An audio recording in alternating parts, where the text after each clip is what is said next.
मित्रों प्रणाम। हम आज बात करेंगे समय और जीवन पर उसके प्रभाव के विषय में तथा पास्ट और फ्यूचर का स्वरूप क्या है।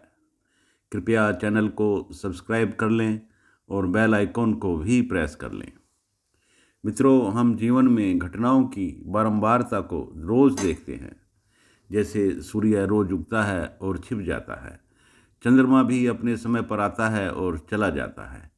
इसी प्रकार ऋतुएं अपने समय पर आती हैं और चली जाती हैं। इससे यह पता चलता है कि इस यूनिवर्स में घटनाओं का एक क्रम है जो लगातार सतत गति से चलता रहता है।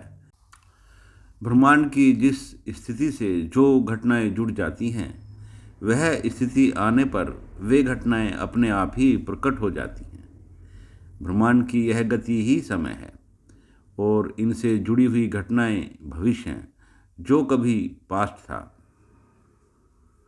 समय वह क्षण होता है जिस क्षण यूनिवर्स एक विशेष स्थिति में होता है। चूंकि यूनिवर्स की स्थिति हर क्षण बदलती रहती है, तो हमारा मन उस क्षण की स्थिति को नोट करता रहता है और उसके साथ साथ अपनी क्रियाओं को भी जोड़ता चला जाता है। इस प्रकार समय हमारे जीवन की एक ऐसी पगडंडी बन जाता है जिससे हमारे जीवन की और संसार की सारी घटनाएं जुड़ती जाती हैं। और जैसे ही वह समय आता है, तो हमारे जीवन की वही घटनाएं अपने आप प्रस्फुटित हो जाती हैं। यूनिवर्स की इस गति से ही हमारे पास्ट और फ्यूचर का निर्माण होता है। मित्रों, हमारे जीवन की सभी गतिविधियां, मन के भाव, शरीर की स्थिति सभी समय के साथ साथ चलते हैं।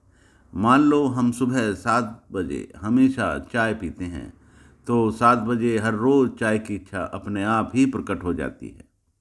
जैसे पृथ्वी अपनी धुरी पर घूमती है और 24 घंटे का समय लेती है, तो 24 घंटे में मनुष्य जो भी गतिविधियां करता है, वे सब गतिविधियां समय के साथ साथ जुड़ती जाती हैं और समय आने पर स्वतः ही प्रकट हो जाती हैं। हमारे मन के अंदर वही भाव पैदा हो जाएंगे जो उस समय पहले हुए थे। समय के साथ साथ ही हमारे मन के भाव और विचार और घटनाएं अपने आप पुनर्जीवित होते चले जाते हैं। यह जीवन की गतिविधियां तो केवल 24 घंटे के लिए हुई। इसी प्रकार पृथ्वी सूर्य के चक्कर काटती है, तो वह पूरे वर्ष का लेखा जोखा होता है। पूरे वर्ष में जैसे जैसे समय बदलता जाता है, वैसे वैसे ही हमारे मन का मिजाज बदलता जाता है। जो चीज़ें हमें सर्दियों में अच्छी लगती हैं, वे गर्मियों में नहीं लगती। इसी प्रकार समय के साथ साथ पूरे वर्ष हमारा मस्तिष्क काम करता है। सूर्य भी गैलेक्सी के चक्कर लगाता है, जिससे युगों में परिवर्तन आता है और युगों में होने वाली घटनाएं भी अपने आप घटने लगती हैं। इसी के आधार पर नस्ट्राडामस ने 500 सालों की भविष्यवाणियां कर दी थी, क्योंकि वह समय की पगडंडी को पहचानता था और उस समय से जुड़ी हुई सारी घटनाओं को उसने समझ लिया था। इस प्रकार हमारा पास्ट वापस फ्यूचर बन कर के आ जाता है। ऐसा लगता है कि सारा संसार समय का ही अनुसरण करता है, समय ही उसे नियंत्रित करता है और समय ही संसार को शांति और हिंसा की ओर ले जाता है। ज्योतिष विज्ञान भी ब्रह्मांड की गति के आधार पर अपनी भविष्यवाणियां करता है। जो घटनाएं जिस ब्रह्मांड की स्थिति से जुड़ जाती हैं, वे अनुभव के द्वारा पहले से ही वर्णित की हुई होती हैं और ज्योतिष शास्त्री उसी के आधार पर उन घटनाओं की संभावनाओं का वर्णन कर देता है। मित्रों, जो गुजर गया वह लौट करके अवश्य आता है। इस दुनिया में परिवर्तन केवल ऑब्जेक्टिव वर्ल्ड में होता है, सब्जेक्टिव वर्ल्ड में कोई परिवर्तन नहीं होता। हर घटना का इम्पैक्ट हमेशा अमर होता है। समय के साथ साथ साधनों में तो परिवर्तन आता है, परंतु साधनों के परिणामों में कोई परिवर्तन नहीं आता। उदाहरण के तौर पर पहले युद्ध रथों से लड़े जाते थे, परंतु आज युद्ध टैंकों से लड़े जाते हैं। परंतु युद्ध लड़े जाते हैं।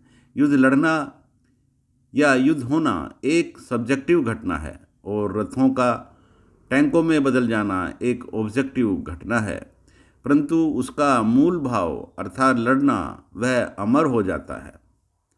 पास्ट के संघर्ष फ्यूचर में भी आते हैं, परंतु नए नए साधनों के साथ आते हैं। जो घटनाएं कभी हो चुकी होंगी वे घटनाएं लौटकर वापस जरूर आएंगी, परंतु भिन्न भिन्न साधनों के साथ आएंगी। पास्ट और फ्यूचर दोनों ही समय की एक ऐसी पगडंडी है जो सर्कल में घूमती है और जो जहाँ से चलती है वहीं लौट करके आ जाती है। इस प्रकार समय की पगडंडी के साथ साथ पास्ट और फ्यूचर एक दूसरे में बदलते रहते हैं। मित्रों, समय इस यूनिवर्स का रास्ता है जिसके साथ हमारे मन और शरीर की स्थितियाँ जुड़ती जाती हैं। यह यूनिवर्स ही हमारा नियंत्रण करता है और जो भाव या विचार हमारे मन के अंदर आते हैं वे यूनिवर्स की धाराएं ही होती हैं। धन्यवाद।